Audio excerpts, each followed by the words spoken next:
This is Sam's Gauge Trains, and thank you for tuning into the channel. And in today's video, I'm going to be telling you about two brand new engines that I picked up over the course of the last couple months or so. If you had listened to a couple episodes ago on the Model Train Talk podcast, I mentioned these in the podcast episode. I had picked these up from Cindy's Trains.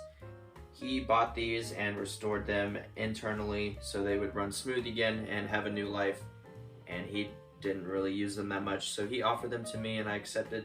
So now that I have both of them on the layout here today, and I actually have some time on my hands, I'm going to be doing a video today showcasing both of these locomotives. Alright, so before I run these engines and showcase them a little bit more, I'm going to give you a quick rundown of each engine. Let's go ahead and talk about the Santa Fe here on the outer loop. This model is numbered 2243 and was produced around the mid-50s. This post-war classic is painted up in the War Bonnet paint scheme, which is a very recognizable paint scheme. This version was sold as an AB combination and it only had one pulling motor.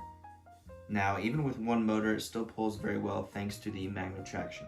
Quick little fact about this engine, it was cataloged as an 027 gauge product and an O gauge product. This is interesting because the engine never went through any internal or external changes while being offered for both gauges. So I thought that was a pretty cool fact, just throw that in there. As you can tell, the engine has had a rough life. There are multiple paint scratches up by the nose, and a number board is missing on the left side. Nonetheless, one of the main reasons why I bought this engine was to own a classic piece of post-war Lionel history. It's a very iconic piece nonetheless, and this engine has always appealed to me. This engine is just very iconic. It's always been on the wish list for me. So really glad I picked this engine up from Sid. He did an excellent job fixing this engine up internally and making it run like new. Next up is the ATSF NW2 switcher. I have noticed while collecting post-war engines, I really like the NW2 switchers. I already have the Seaboard one, but I wanted to have another one so I could run each engine on each loop of track here on the layout. I went with the ATSF model to match my ATSF icebox car that I use for my icing station.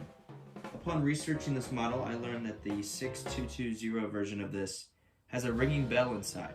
It is a bit more difficult to find a model with the bell because a lot of people found the bell annoying, so they removed it and never replaced it.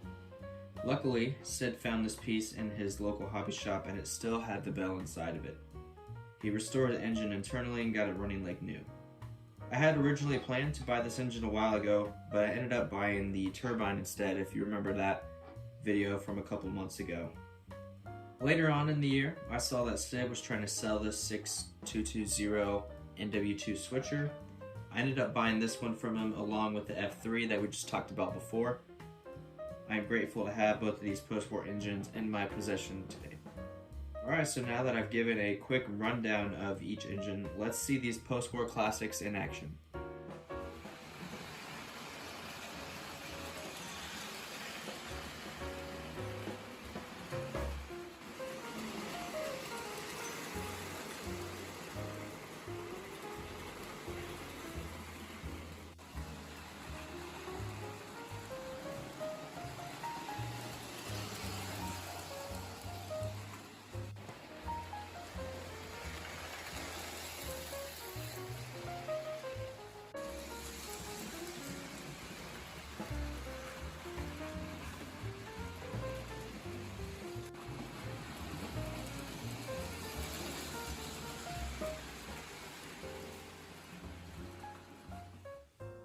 Thank you for checking out this video and checking out my channel today. I greatly appreciate it.